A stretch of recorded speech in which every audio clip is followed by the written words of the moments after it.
Hi, welcome to In the Zone, National Flood Experts Project Spotlight Series. I'm DJ McClure, Director of Sales here at National Flood Experts. Here today with Jason Balara of Lark Capital Group. How are you doing today?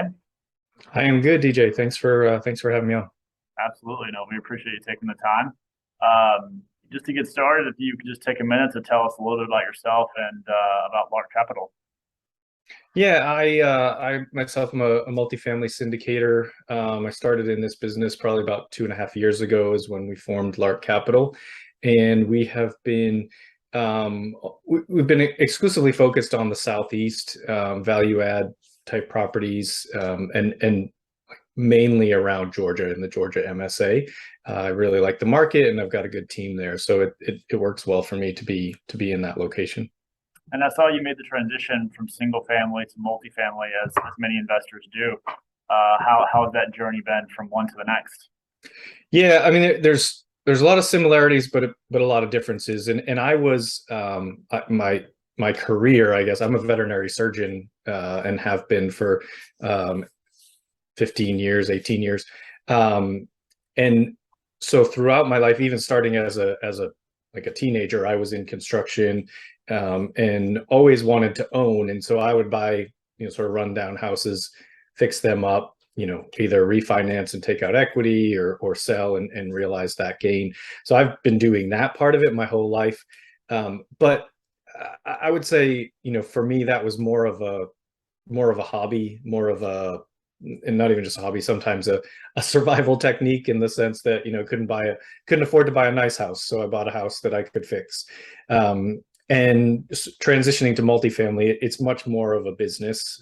You've got to think about a number of different levels, and also just, have kind of a really good team around you. So you go from for me, it's gone from being more like a sort of hobby investor to being that, sort of CEO. Now we're running a company, and our company invests in real estate. Yeah, so let's talk about the Cedar View townhomes property. Was this the first time that you had run into a flood zone with one of your deals? It is. Yeah, it is. It was, something that we kind of came up against, or came to realize, fairly early on in the due diligence period. But yeah, this was a first for me personally. And we met through your insurance broker, Stuart Moore, someone that Yeah. we've known for several years. And so there was obviously a lot of education. I'm sure you learned a lot as you kind of went through the process. Talk to me a little bit about your experience, working with our team, and then, the project itself.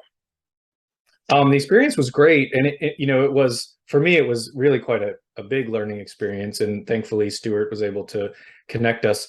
But on our property, we have essentially only 3 of the buildings were within a flood zone, which there were a couple of things I didn't know about how all this works. One, I didn't know you could have part of a property be in the flood zone. I didn't know specifically that, it was on a per building basis. It makes sense because it's, mostly due to proximity, but hadn't really thought that through.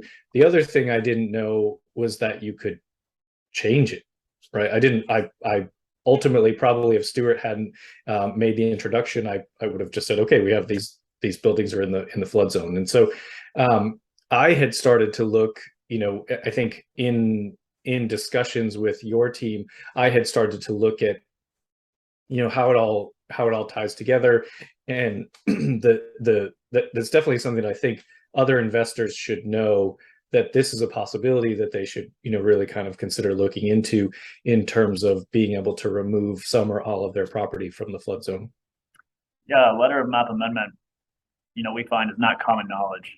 Understanding that the 100-year flood zone can be changed, and it does have a dramatic effect in a lot of ways.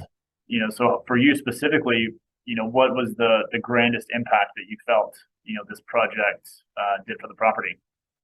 Yeah, I mean, so we were able to get 2 of the 3 buildings removed from the flood zone, which, be nice to get it all removed, but in reality, the way that the insurance requirements work, it's essentially, the amount of insurance we required for flood insurance decreased by 2/3. So it was, financially a big savings.